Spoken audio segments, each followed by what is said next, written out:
Hello అండి. Welcome back to my channel Vaishnavi's వంటిల్లు. మేము ఒక టెంపుల్కి వెళ్ళింటే అక్కడ ఈ కొబ్బర అలాగే కల్కండ ఇచ్చారు. సో 2 కలిపి ఏదైనా స్వీట్ చేసుకొని తినండి, లేదా అలా అయినా తినేయండి, ఇది దేవుడి ప్రసాదం, ఖచ్చితంగా తినండి అని చెప్పారు. సో నేను దాంతో ఏం చేస్తున్నా అంటే కొబ్బరి ఫస్ట్ ముక్కలుగా కట్ చేసుకొని మిక్సీకి వేసుకొని ఇలా పొడి పొడిగా చేసుకున్నాను. దాన్ని ఒక ప్యాన్ పెట్టి గీ వేసి గీలో కొబ్బరి అంతా ఇలా బాగా నేతిలో వేపుకోండి. వేపుకున్న తర్వాత దాన్ని ఒక ప్లేట్లోకి తీసుకోండి, పక్కన పెట్టుకోండి. తర్వాత అదే ప్యాన్లో 1 కప్పు కొబ్బరి పొడికి నేను 1/2 కప్ కలకండ వేశాను. ఈ 1/2 కప్ కలకండ 1/2 కప్పు మిల్క్ వేసి ఈ కలకండ బాగా కరిగిపోయే వరకు మరిగించుకోండి. కలకండ ఎందుకు, షుగర్ కానీ బెల్లం కానీ వేసుకోవచ్చు కదా అనుకుంటారేమో.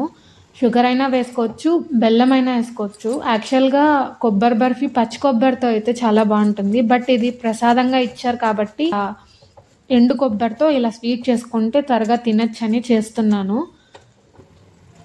అది కాక వాళ్ళు ఇచ్చింది నాకు కలకండ ఇచ్చారు. సో కలకండ కూడా ఒట్టిగా తినలేక ఇలా స్వీట్లోకి వేసేద్దామని వేసేసాను.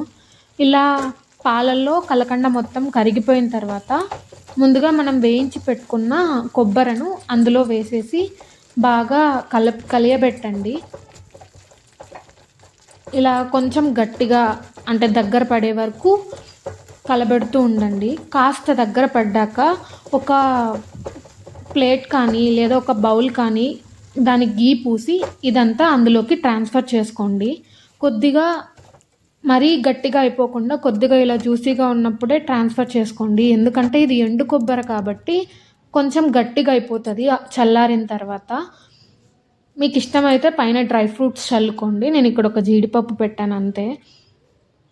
చూడండి, అంత నీళ్ళగా ఉన్నా కూడా కన్సిస్టెన్సీ ఇప్పుడు ఎంత గట్టిగా అయిపోయిందో చల్లారిన తర్వాత.